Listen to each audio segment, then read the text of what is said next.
سبحان اللہ و بحمدہ سبحان اللہ العظیم، یہ بھی بڑا شان والا کلمہ ہے۔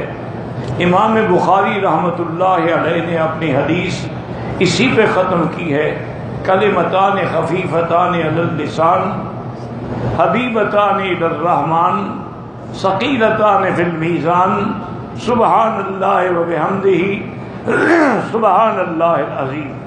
یہ بھی پڑھا کرو، اور رزق کی وسعت کے لیے استغفار پڑھا کرو، استغفر اللہ الذی لا الہ الا هو الحی القیوم واتوب الیہ۔ اور ایک اور بھی میرے آقا نے عمل بتلایا ہے۔ ایک صحابی نے آ کے کہا کہ حضور مجھے اس قدر غربت اور فقر نے گھیر لیا ہے، میں جو بھی کام کرتا ہوں فیل ہو جاتا ہے۔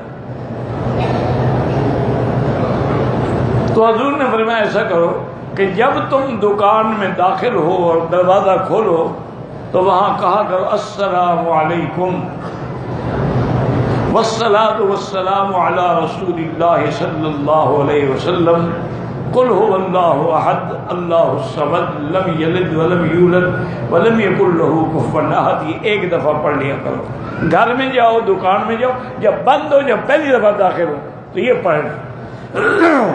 صحابی فرماتے ہیں کہ میں نے جب عمل کیا، چند دن گزرے کہ میں تو اپنے علاقے کا سب سے بڑا امیر کبیر بن گیا، میں مٹی میں بھی ہاتھ ڈالتا تھا وہ بھی سونا ہو جاتی تھی۔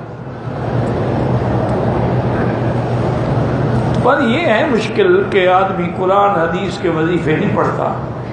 کوئی مکار پیر بتلا دے نا کہ ایک ٹانگ پہ کھڑے ہو کے قبرستان میں یہ وظیفہ کرنا ہے اور آنکھیں بھی بند رکھنی ہیں، تمہیں بلائیں نظر آئیں گی، ڈرنا بھی نہیں ہے، میں جو تمہارے ساتھ ہوں، کسی کو کھڑا کر دو بلائیں اس کو ویسے بھی نظر آئیں گی۔ قبرستان ہو، ٹانگ ایک ہو، چکر آئے گا، بلائیں نظر نہیں آئیں گی تو کیا ہوگی؟ اس میں کون سی پیر کی پیری ہے؟